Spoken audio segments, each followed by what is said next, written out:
صباح الخير في يوم الخميس 25 من شهر تموز لعام 2019، حيث نقدم لكم نظرة على تطورات الأسواق وتداولاتها في هذا اليوم. المحتوياتكم كالمعتاد من شركة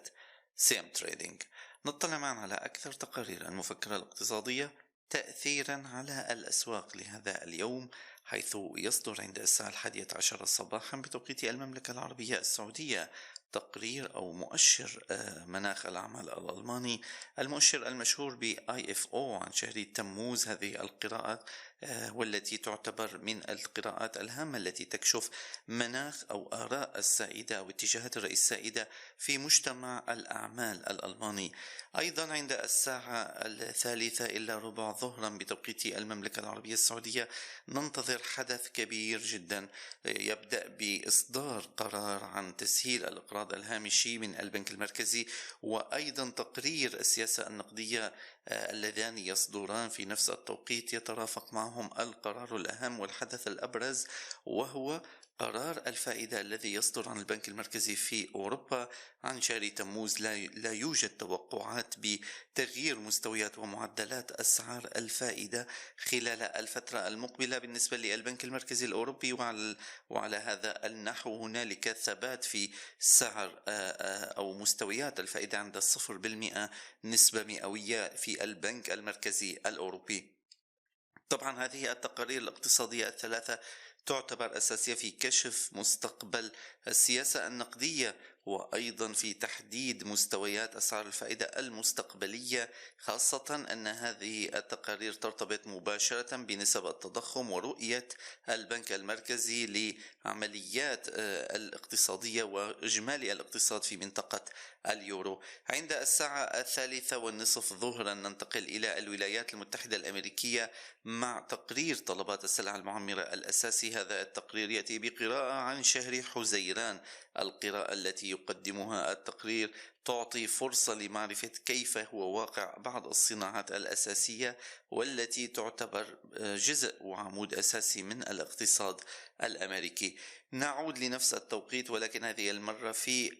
منطقة اليورو مع مؤتمر صحفي يعقده البنك المركزي الأوروبي عقب إصداره للقرارات السابقة، يجيب من خلال هذا المؤتمر الصحفي على أسئلة متنوعة للصحفيين حول مستقبل السياسة النقدية والمالية للمنطقة، وأيضا الأسباب الواجبة التي دفعت لتثبيت أسعار الفائدة أو تركها دون تغيير، وهو الأمر المتوقع خلال قرار الفائدة. أما إذا ما كان هنالك أي تغيير في القرارات المتوقعة فهنالك بالطبع شرح وإيضاح سوف يقدم خلال هذا المؤتمر الصحفي، وبالتالي يكتسب المؤتمر أهمية خاصة بعد إطلاق وإعلان قرار الفائدة في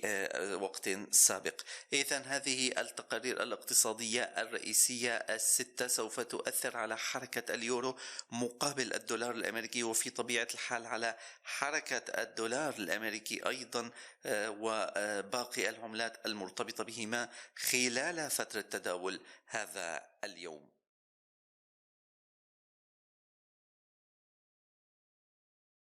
بالانتقال إلى القسم التقني من حركة السوق، ندرس معا كيف كان سلوك الأزواج خلال تداولات يوم أمس، ونبدأ من زوج الجنيه الاسترليني مقابل الدولار الأمريكي. استطاعت الأسواق يوم أمس التحرر من نطاق خط الاتجاه الهابط الذي ضغط على الأسعار لفترة 3 أيام متتالية، وكان ذلك في فترة التداولات الأوروبية. الذي حدث فعليا أن الأسعار استطاعت اختراق خط الاتجاه الهابط، والذي تقاطع تماما مع مستوى المقاومة عند 23% من مستويات فيبوناتشي الأسبوعية. ذلك التقاطع ساهم في تجاوز الأسعار لأول مرة مستوى 1.24 421 نحو الأعلى بعد أن كانت دونه وتحاول لأكثر من 6 ساعات متتالية. وطوال الفترة الآسيوية صدقا كانت تحاول الأسواق كما ظاهر في الرسم البياني الضغط أكثر على هذا المستوى وتجاوزه، وفشلت أكثر من مرة. فعليا الحركة الإيجابية بدأت بعد تثبيت كسر خط الاتجاه وإعادة اختبار مستوى المقاومة الذي تحول إلى دعم، وبالتالي أغلقت الأسعار فوق ذلك المستوى بقليل وانطلقت نحو الأعلى بشكل سريع، فوصلت إلى مستوى 1.24872 ثم تجاوزته لتسجل قمة سعرية جديدة. طبعا هذا التجاوز كان سريعا خلال الفترة الأمريكية التي ساهمت أيضا في نفس الوقت في إعادة الأسعار لمستوياتها السابقة، حتى أنها أو مستويات التي سبقت كسر خط المتوسط المقاومة المتوسطة الأسبوعية، إلا أن تلك الفترة لم تستطع أن تصمد فيها الأسعار كثيرا، حيث تراجعت سريعا نحو الأسفل ووصلت إلى نطاق 1.24872، النطاق الذي ساهم في إبقاء الأسعار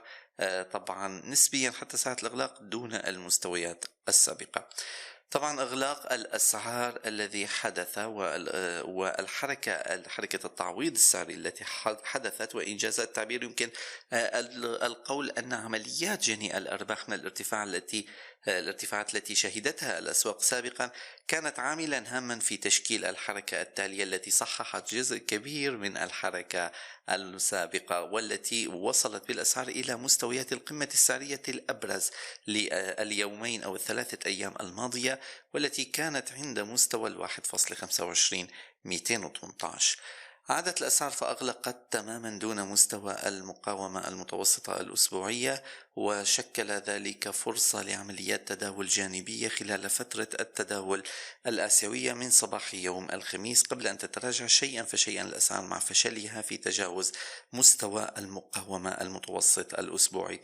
يمكن الدخول بعمليات بيع بعد في هذه اللحظات طبعا، أو في مستويات أو في ارتدادات الأسعار نحو المستوى السابق عند 1.24872، لكن هذه الارتدادات يجب أن تكون محمية بأمر لإيقاف الخسائر، وهذه الصفقات يكون فوق مستوى 1.25065، ويكون الهدف، وهذا يمثل تقريبا ما يعادل من هذه النقطة حوالي 33 نقطة، ويكون الهدف الأول عند مستوى 1.24421، والذي يمثل أيضا ما يقارب 33 نقطة، لأن هنالك صفقة الآن تعادل 1:1 بالنسبة للفائدة المتوقعة مقارنة بالمخاطر في هدفها الأول. أما الهدف الثاني فهو عودة الأسعار بعد تجاوز مستوى 23% نحو مستوى الدعم المتوسط، الدعم الأسبوعي عند 38%، الذي يمثل 1.24126، وتكون بذلك هذه الصفقة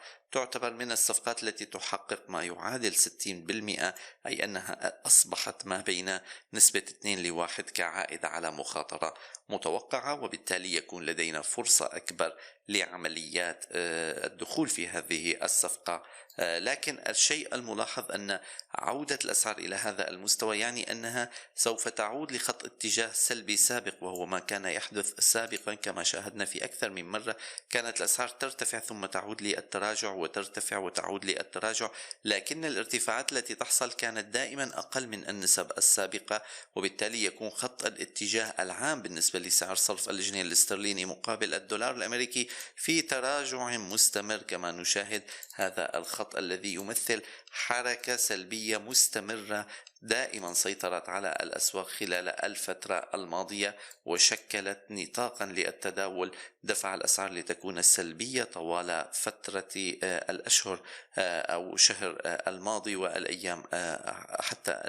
في منتصف الشهر أو أواخر الشهر الماضي وطوال هذا الشهر. بالنسبة لتداولات اليورو مقابل الدولار الأمريكي، ينتظر السوق كما يبدو كما أظهرت التداولات يوم أمس بشكل كبير التقارير الاقتصادية التي سوف تصدر اليوم في عموم منطقة أوروبا، وخاصة فيما يتعلق بأسعار الفائدة التي ليس من المتوقع أن تتغير خلال الفترة المقبلة.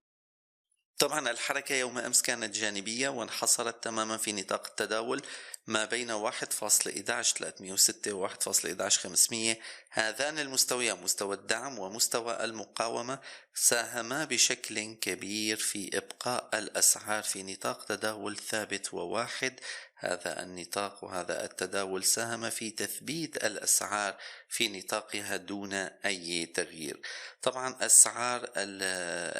اليورو مقابل الدولار الأمريكي شهدت بعض التراجع خلال فترة التداولات الآسيوية، وخاصة ساعة الصباح الأولى من يوم الخميس هذا اليوم، لكن هذه الفترة حتى الآن لم تستطع الضغط أكثر دون مستوياتها السابقة، وبالتالي يقف مستوى أو حاجز الدعم عند 1.11306 حائلا دون تراجع الأسعار من جديد في مستوياتها أكثر مما سبق. طبعا القاع السري الذي سجل يوم أمس كان الأبرز في التداولات، والذي وصل إلى مستوى 1.11663، ثم عادت الأسعار لترتفع شيئا فشيئا نحو الأعلى. الارتفاعات السعرية التي حصلت نسبيا وقفت عند مستوى المقاومة عند 1.11500، وبالتالي انحصرت التداولات بحركة جانبية، وهو أمر متوقع يعكس حالة الانتظار التي تمر بها أسواق اليورو مقابل الدولار الأمريكي مقابل صدور التقارير الاقتصادية المتوقعة لهذا اليوم. طبعا نتوقع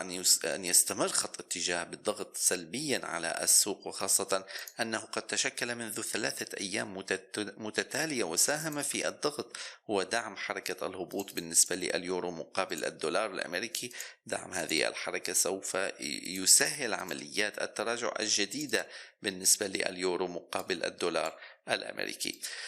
طبعا عودة الأسعار، السيناريو الثاني يفترض عودة الأسعار فوق مستوى 1.11500 مستوى الدعم، وتحول هذا المستوى إلى مستوى دعم، يعني أننا سوف نتجه لتسجيل ارتفاعات سعرية جديدة، وتكون تلك الارتفاعات السعرية فرصة لتغيير في خط الاتجاه.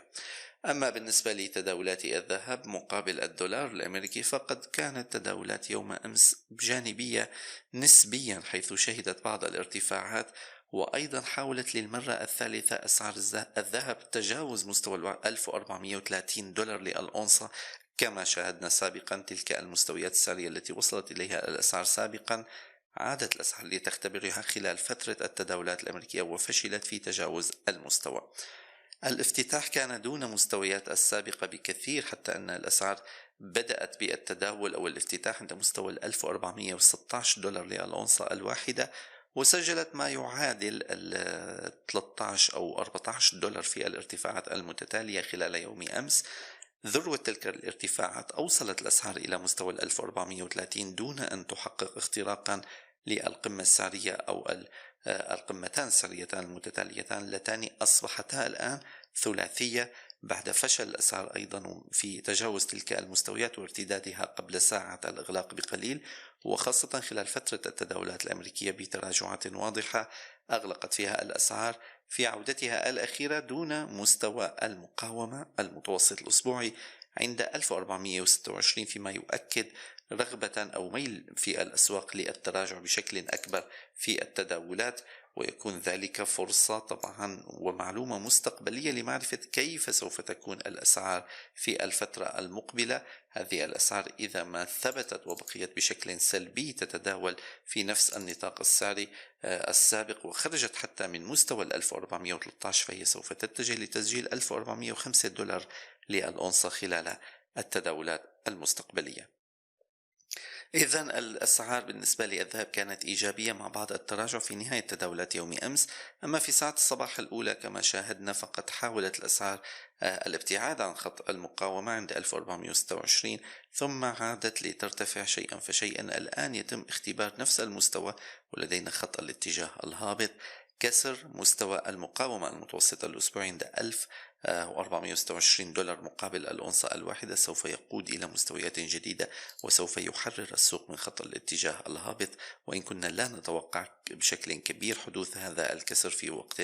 قريب، وبالتالي لدينا فرصة لعمليات تراجع جديدة أو حركة جانبية على الأقل خلال الفترة المقبلة، خاصة إذا ما كانت التقارير الاقتصادية بالنسبة لمنطقة اليورو مطمئنة نسبيا ولا يوجد رغبة في التحوط من المخاطر المرتبطة بتحريك أسعار الفائدة أو الاقتصاد الأوروبي خلال الفترة المقبلة.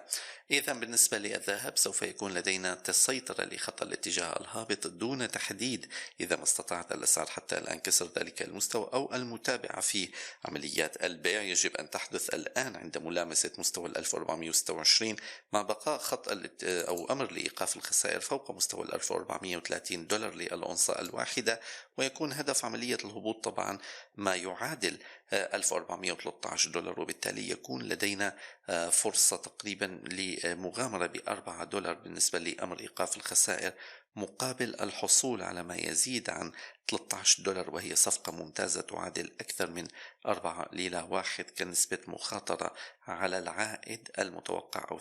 ثلاثة أضعاف بالنسبة للمخاطرة، أكثر ب3 أضعاف بقليل بالنسبة للمخاطرة على العائد المتوقع. لدينا عائد متوقع يبلغ 3 أضعاف النسبة التي يمكن المراهنة عليها أو تقبل خسارتها بالنسبة لأمر إيقاف الخسائر. فلأني لهنا ينتهي التحليل التقني للأسواق والذي تعامل مع الساعة الأولى من تداولات يوم الخميس. نرجو أن تكون المعلومات والشروحات التي قدمت إليكم واضحة ومفيدة، على أن نلقاكم في صباح يوم الجمعة المقبل